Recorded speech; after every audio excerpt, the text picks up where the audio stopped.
تمام تعریفیں اس اللہ کے لیے جو تمام جہانوں کا رب ہے۔ کیا آپ جانتے ہیں کہ ایک صحابی رسول صلی اللہ علیہ وآلہ وسلم حضرت تمیم داری رضی اللہ تعالی عنہ ایمان لانے سے پہلے انہوں نے اپنی آنکھوں سے دجال کو دیکھا تھا۔ وہ بیان کرتے ہیں کہ ایک مرتبہ میں سمندر کے سفر پر نکلا، مسافروں کی کل تعداد 30 تھی اور ہم سب ایک کشتی پر سوار تھے۔ ہمارا سفر انتہائی اطمینان کے ساتھ کٹ رہا تھا کہ اچانک ہوا چلنا شروع ہو گئی اور سمندر میں طوفان آ گیا۔ اس شدید ہوا اور طوفانی لہروں کے باعث ہماری کشتی اور سمندر میں موجود دیگر کشتیاں ڈولتی چلی جاتی۔ کشتی کے مسافر اس صورتحال سے پریشان ہو گئے اور ہر کوئی اپنے اپنے خداؤں کو پکارنے لگا، کیونکہ کسی کو کچھ پتہ نہیں تھا کہ کیا ہونے والا ہے۔ سمندر سے اٹھنے والی لہریں ایک سمت کے بجائے ہر طرف سے کشتی کو اپنے لپیٹ میں لے جا رہی تھی۔ تھک ہار کر ملاح نے بھی چپو چھوڑ دیا اور ایک طرف بیٹھ گیا۔ اب ہم میں سے ہر کوئی کو یہ یقین ہو چلا تھا کہ موت یقینی ہے۔ سورج غروب ہونے کا تھا اور اس کی روشنی آہستہ آہستہ ختم ہوتی چلی جا رہی تھی۔ شام کا اندھیرا اور منزل کا کوئی پتہ نہیں تھا۔ یہ بھی خبر نہ تھی کہ کشتی کس سمت میں جا رہی ہے اور سمندر کی لہریں اب کب تک کشتی کو سلامت رہنے دیں گی۔ اس خوف اور ہراس کی حالت میں رات گزر گئی اور صبح کو ہلکی ہلکی روشنی پھیلنے سے ہر طرف اجالا ہو گیا۔ کشتی کے رات بھر ہچکولے کھانے کے بعد کسی کو کچھ خبر نہ تھی کہ ہم کہاں پہنچ گئے۔ پھر اگلا دن بھی اسی کیفیت میں گزرا اور اسی طرح رات کے بعد اور دن کے بعد رات آتی گئی اور ہماری کشتی سمندر میں پھنسے ہوئے پورے 30 دن گزر گئے۔ پھر اچانک 30 دنوں کی اس صورتحال کے بعد بولے بٹکے مسافروں کو دور سے ایسا نظر آیا جیسے کچھ درخت سمندر میں کھڑے ہوں۔ 30 دن سے مصیبت میں پھنسے ہوئے مسافروں کو یہ منظر دیکھ کر امید کی کچھ کرن نظر آئی اور ملاح نے جلد از جلد وہاں تک پہنچنے کے لیے پوری طاقت کے ساتھ چپو چلانا شروع کر دیے اور کشتی کو تیزی کے ساتھ ان درختوں کی طرف لے جانے لگا۔ کشتی میں موجود مسافر جنہیں یقین ہو چکا تھا کہ اب موت کے سوا کوئی چیز نہیں اور ان کے چہرے زندگی کی امید سے چمک رہے تھے۔ پھر کشتی جوں جوں قریب ہوتی گئی درخت صاف دکھائی دینے لگے۔ ملاح پوری طاقت سے کشتی چلا رہا تھا کہ سورج غروب ہونے سے پہلے پہلے ان درختوں تک پہنچا جائے، تاکہ کہیں ایسا نہ ہو کہ اندھیرا ہو جانے کے باعث ہم اس آخری امید سے بھی ہاتھ دھو بیٹھے۔ پھر کشتی آہستہ آہستہ ان درختوں کی طرف بڑھتی چلی جا رہی تھی اور جب درخت قریب ہوئے تو سارے مسافروں کو یہ جان کر خوشی ہوئی کہ یہ سمندر میں واقع کوئی جزیرہ ہے۔ ابھی تو سورج مکمل غروب نہیں ہوا تھا کہ کشتی جزیرے کے کنارے پہنچ گئی۔ مسافروں کو اس جزیرے پر اترے زیادہ دیر نہیں گزری تھی کہ درختوں کے درمیان میں سے ایک عجیب و غریب قسم کا جانور نکلا۔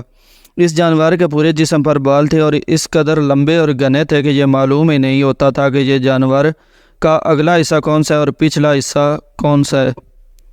سارے مسافر اس عجیب و غریب جانور کو دیکھ کر حیران پریشان ہو گئے، کیونکہ ان میں سے کسی نے بھی اس سے پہلے ایسا جانور دیکھنا تو دور کی بات سنا بھی نہیں تھا۔ اب اس پوری اسرار جزیرے پر اس کو دیکھ کر سب پریشانی میں مبتلا ہو گئے کہ یہ کیا بلا ہے۔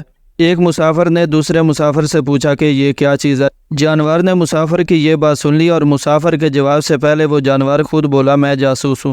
جانور کے انسانوں کی طرح گفتگو کرنے سے تمام مسافر مزید پریشان ہو گئے، کیونکہ آج تک انہوں نے کسی جانور کو انسانی زبان میں بولتے نہیں دیکھا تھا۔ چنانچہ سب یہ سمجھنے لگے کہ ہو نہ ہو یہ کوئی جن ہے اور ہمارے سامنے آ گیا ہے۔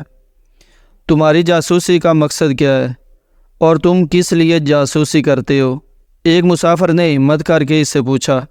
میں جس کے لیے جاسوسی کرتا ہوں اسے تم سے ملنے کا بے حد شوق ہے، وہ تم سے باتیں کرنا چاہتا ہے، لہذا تم میرے ساتھ چلو۔ یہ سن کر تمام مسافر حیران اور پریشان چپ چاپ اس کے پیچھے ہو لیے۔ وہ عجیب و غریب جانور درختوں کے درمیان بنے ہوئے راستے سے ہوتا ہوا ایک پرانے محل کے سامنے جا کھڑا ہوا۔ محل کو چاروں طرف سے بلند و بالا درختوں نے گھیر رکھا تھا۔ مسافر نے وہاں پہنچ کر پریشان نظروں سے اس کی طرف دیکھا اور پھر جانور کی طرف سوالیہ نظروں سے دیکھنے لگے۔ جانور پھر آگے چلا اور سب مسافروں کو ایک بڑے دروازے سے گزارتے ہوئے محل کے اندر لے گیا۔ محل کے اندر داخل ہوتے ہی سب نے دیکھا کہ ایک بہت بڑا شخص زنجیروں میں جکڑا ہوا تھا۔ ہم نے اس سے پہلے اتنے بڑے قداور، اتنے زیادہ رعب والا شخص کبھی نہیں دیکھا تھا۔ ایک مسافر نے ہمت کر کے پوچھا، تم کون ہو؟ میں کیا ہوں اور کون ہوں یہ تم جان ہی لوگے، پہلے یہ بتاؤ کہ تم کون ہو۔ ان سے سوال کرنے والے مسافر نے پوچھا، ہم عرب قبائل سے ہیں، اور ساتھ ہی اس مسافر نے اپنے ساتھ بیتی اور یہاں تک پہنچنے کی ساری داستان سنا دی۔ اس قید میں جکڑے ہوئے شخص نے کہا ذرا مجھے نخلستان بیسان کے متعلق تو بتاؤ، اس سے متعلق کیا جاننا چاہتے ہو؟ ایک مسافر نے پوچھا۔ خبردار، عنقریب ان پر پھل لگنا بند ہو جائے گا، وہ قیدی غصیلے انداز میں بولا۔ پھر وہ مسافروں سے مخاطب ہو کر کہنے لگا، اچھا طبرستان کے دریاؤں کے متعلق تو بتاؤ۔ مسافروں نے کہا، دریا کے متعلق کیا پوچھنا چاہتے ہو؟ وہ بولا، اس میں پانی ہے؟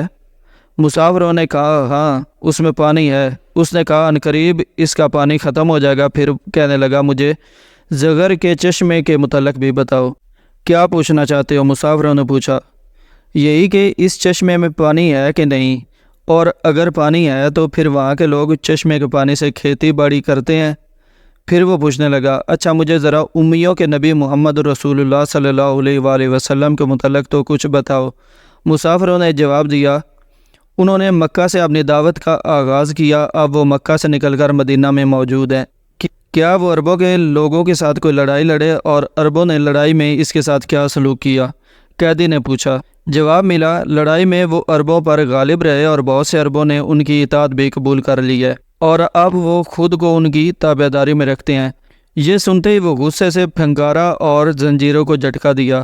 پھر مسافروں کو مخاطب کر کے بولا، اب میں تم کو اپنے متعلق بتاتا ہوں کہ میں دجال ہوں، اور تمہاری باتوں سے یہ معلوم ہوتا ہے کہ مجھے یہاں سے نکلنے کی اجازت ملے گی۔ پھر میں اس جزیرے سے نکلوں گا اور 40 دن میں ساری دنیا گھوموں گا۔ دنیا کی کوئی بستی اور گاؤں ایسا نہیں ہوگا جہاں سے میرا گزر نہ ہو۔ ہاں، مکہ اور مدینہ میں جانا میرے بس سے باہر ہے، مجھے وہاں جانے کی اجازت نہیں۔ میں ان دونوں شہروں میں داخل ہونے کی کوشش کروں گا تو میرے آگے فرشتے رکاوٹ بن جائیں گے، ان کے ہاتھوں میں تلواریں ہوں گی اور وہ مجھ سے لڑیں گے۔ یہ داستان ہمیں ایک صحابی رسول صلی اللہ علیہ وآلہ وسلم حضرت تمیم داری رضی اللہ تعالیٰ عنہ نے سنائی، جو اسلام قبول کرنے سے پہلے عیسائی تھے۔ یہ عجیب و غریب واقعہ دیکھنے کے بعد آپ نبی کریم صلی اللہ علیہ وآلہ وسلم کی خدمت میں حاضر ہو کر مسلمان